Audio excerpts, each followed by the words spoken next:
ایک مثالی مغربی ریاست کا نظریہ جو امن کی سرپرستی کرتا ہے، اس نے ہمیشہ بین الاقوامی تعلقات کے مطالعے پر غلبہ حاصل کیا، اگرچہ حقیقت اکثر اس کے برعکس بھی ثابت ہوتی ہے۔ یہی وجہ ہے کہ ہمیں اسلامی ممالک یا عرب ممالک کی سیاسی اور انتظامی تنظیم کے بارے میں شاذ و نادر ہی تحریریں ملتی ہیں۔ سب سے نمایاں مثالوں میں الجیریا میں شہزادہ عبد القادر کی ریاست ہے۔ عبد القادر ابن محی الدین ابن مصطفیٰ جو مغربی الجیریا کے شہر مسکارا میں 808 میں پیدا ہوئے، ان کو جدید الجزائر ریاست کا بانی سمجھا جاتا ہے۔ ان کا کنبہ اور جس ماحول میں ان کی پرورش ہوئی، اس نے ان کی شخصیت کی تشکیل میں نمایاں کردار ادا کیا۔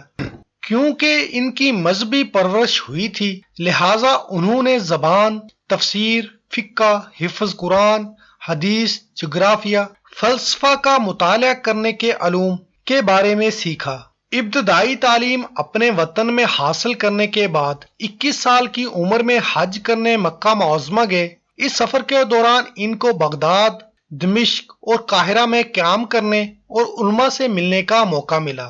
محمد علی پاشا والی مصر اپنے ملک کو ترقی دینے کی جو کوشش کر رہا تھا، عبد القادر اس سے بہت متاثر ہوئے۔ وہ اپنے سفر سے اسی سال واپس الجزائر آئے جس سال فرانس الجزائر پر قابض ہوا تھا۔ نئی صورتحال نے عبد القادر کو بے چین کر دیا اور انہوں نے فرانس سے جنگ کرنے کا عزم کر لیا۔ اس زمانے میں اندرون ملک مسلمانوں کی چھوٹی چھوٹی ریاستیں قائم تھیں جو آپس میں لڑتی رہتی تھیں اور اس قابل نہیں تھی کہ متحد ہو کر فرانس کا مقابلہ کر سکیں۔ عبد القادر نے مختلف قبائل کے اختلافات ختم کیے اور ان کو اس پر آمادہ کیا کہ وہ متحد ہو کر فرانس کا مقابلہ کریں۔ ان قبائل نے 22 نومبر 1832 کو عبد القادر، جن کی عمر اس وقت صرف 25 سال تھی، اپنا امیر مقرر کر لیا۔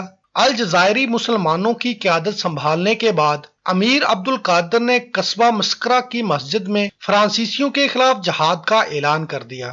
انہوں نے جلد ہی مغربی الجزائر کے قبائل کو اپنے جھنڈے تلے متحد کر دیا اور فرانسیسی فوجوں کو کئی شکستیں دیں، یہاں تک کہ فروری 1834 میں فرانس عبد القادر کو مغربی الجزائر کا امیر تسلیم کرنے پر مجبور ہو گیا۔ لیکن اگلے سال فرانس سے پھر تصادم شروع ہو گئے اور جنگوں کا یہ سلسلہ کئی سال جاری رہا۔ 1839 تک عبد القادر الجزائر کے 1/3 حصے پر قابض ہو گئے۔ اس کے بعد ان کی مشکلات بڑھ گئیں اور فرانسیسی فوجوں کی کثرت اور جدید اسلحے کی وجہ سے عبد القادر 21 دسمبر 1847 کو امام شامل کی طرح ہتھیار ڈالنے پر مجبور ہو گئے۔ چند سال نظر بند رکھنے کے بعد فرانسیسیوں نے امیر عبد القادر کو رہا کر دیا۔ وہ شروع میں بروسا ترکی گئے، پھر دمشق میں مستقل رہائش اختیار کر لی۔ یہاں سلطان عبد المجید کے دور میں 1860 میں جب دروزیوں نے مسیح آبادی کا قتل عام کیا تو امیر عبد القادر نے اپنی جان کو خطرے میں ڈال کر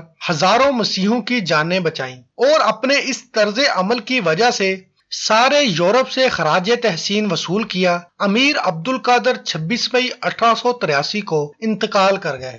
شہزادہ عبد القادر کی ریاست ایک مکمل عوامی وصیت سے ابھری کیونکہ اسے اپنا منصب یعنی ریاست کی صدارت وراثتی ساکھ یا طاقت کے ذریعے حاصل نہیں ہوئی، بلکہ مشاورتی بنیاد پر اپنا منصب سنبھالنے کے بعد بیعت کا وعدہ کیا گیا تھا اور اتفاق رائے یہ تھا کہ وہ اقتدار سنبھالنے کے لائق تھا۔ اقتدار سنبھالتے ہی اس نے ریاست کے ستونوں کو قائم کرنا شروع کیا۔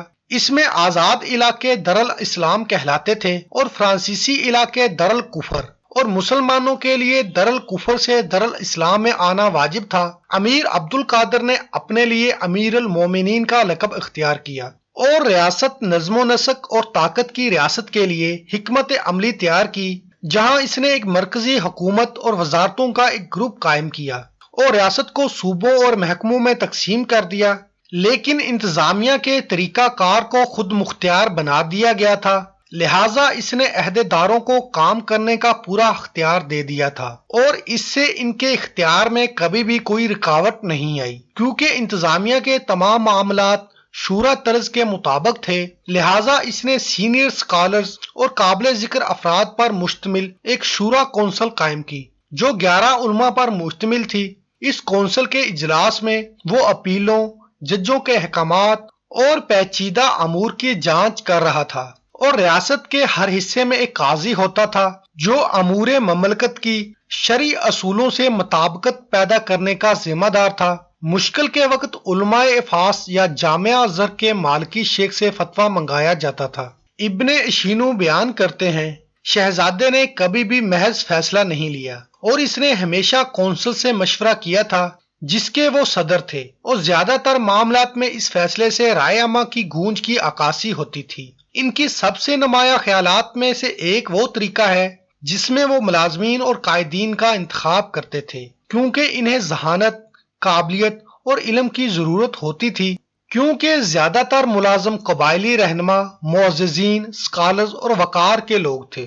اور ان کے بیٹے نے اس سلسلے میں کہا، چونکہ شہزادے کے ارادوں کا مقصد ملک کو قانونی انتظامیہ سے جوڑنا تھا، لہٰذا وہ اپنے تمام کاموں میں صرف وہی افراد کا استعمال کرتے تھے جو اپنے فیصلوں کے علم اور عفویت و ہمت کے لیے جانے جاتے تھے، اور بیشتر مزدوروں، ترقی اور اثر و رسوخ کے مالکوں کو الجزائر کی حکومت کے دور سے ہٹا دیا گیا تھا۔ اس کا مطلب ترکوں کی حکومت ہے، اور انہوں نے امور کے انتظام میں ان لوگوں کو استعمال کیا جو مضبوط اور عقل مند تھے۔ ان کو علم، خوبیاں اور اچھی سیاست کے لیے جانا جاتا تھا، اور وہ صحیح بخاری پر اس سے قسم کھاتے تھے کہ وہ اپنے حق سے انحراف نہ کریں، شہزادہ اور رایا کے ساتھ خدمت میں ایماندار رہیں۔ اعلیٰ ترین رہنما سے لے کر سیدھے سادے شیخ تک ہر ملازم امیر کے سپرد کردہ مکمل انتظامی اور فوجی اختیارات سے لطف اندوز ہوتا تھا۔ اس نے اختیارات کی علیحدگی کا بھی خیال رکھا، کیونکہ اس نے عدالتی اور انتظامی اختیارات کو الگ کیا، کیونکہ جج ایک اہم شخصیت تھا جو انتہائی درستگی کے ساتھ منتخب کیا جاتا تھا۔ فوجی اور اسٹریٹجک ستون کے بارے میں بات کیے بغیر ہم ان تمام خصوصیات کے حامل کسی ریاست کے بارے میں بات نہیں کر سکتے ہیں۔ حالانکہ شہزادہ عبد القادر کی ریاست کا قیام ایک نازک دور اور بحران کی صورتحال میں تھا۔ اسے یقین تھا کہ اس ریاست کے تحفظ کے لیے سخت طاقت ضروری ہے۔ چونکہ اس نے باقاعدہ فوج قائم کی، اس نے جدید فوجی فنون کی تربیت کا خیال رکھا اور فوجی ڈویژنوں کو تقسیم کر دیا۔ پہلی انفنٹری ڈویژن اور ایک مشہور ہیرو قادور بن بحر نے اس کی قیادت سنبھالی۔ دوسرا گھڑ سوار ایک گروہ جس کی قیادت عبد القادر ابن عزیز الدین نے کی تھی۔ تیسرا ایک آرٹلری ڈویژن جس کی سربراہی محمد السنیسی نے کی تھی۔ شہزادہ عبد القادر نے الجزائریوں کو وہ قانون اور امن کی فراہمی کی کوشش کی جس کے وہ مستحق تھے، اور فرانس کو اس کے ساتھ اسلحہ سازی کے معاہدے کرنے پر مجبور کیا گیا تھا تاکہ اس نے اس کی ریاست کو تسلیم کر لیا۔ لیکن فرانسیسی رہنماؤں کو اسلحہ سازی کے خلاف ورزی کرنے میں زیادہ وقت نہیں لگا، اور انہوں نے شہزادہ عبد القادر سے لڑنے کے لیے اپنی تمام قوتیں جمع کرنا شروع کی، اور ان لڑائیوں میں جو وہ جیت گئے، الجیریا ایک بار پوری طاقت کے ساتھ ایک ملک بن کر واپس آئے گا جس بے جگری سے فرانسیسی حملہ آوروں کا 15 سال تک مقابلہ کیا۔ ایسی مثالیں کم ہی ملتی ہیں۔ مورخین نے ان کی انتظامی صلاحیت اور تدبر کی بہت تعریف کی، اور وہ اسلامی تاریخ کی ان ہستیوں میں سے ہیں جن کی ان کے مخالفین نے بھی کھل کر تعریف کی۔ ان کی شکست کے بعد الجزائر میں فرانس کا مقابلہ کرنے والا کوئی نہ رہا، اور 1 سال کے اندر اندر فرانس پورے الجزائر پر قابض ہو گیا اور اسے فرانس کا ایک حصہ قرار دے دیا گیا۔ امریکی ریاست آئیووا کا ایک شہر القادر انہی سے موسوم ہے۔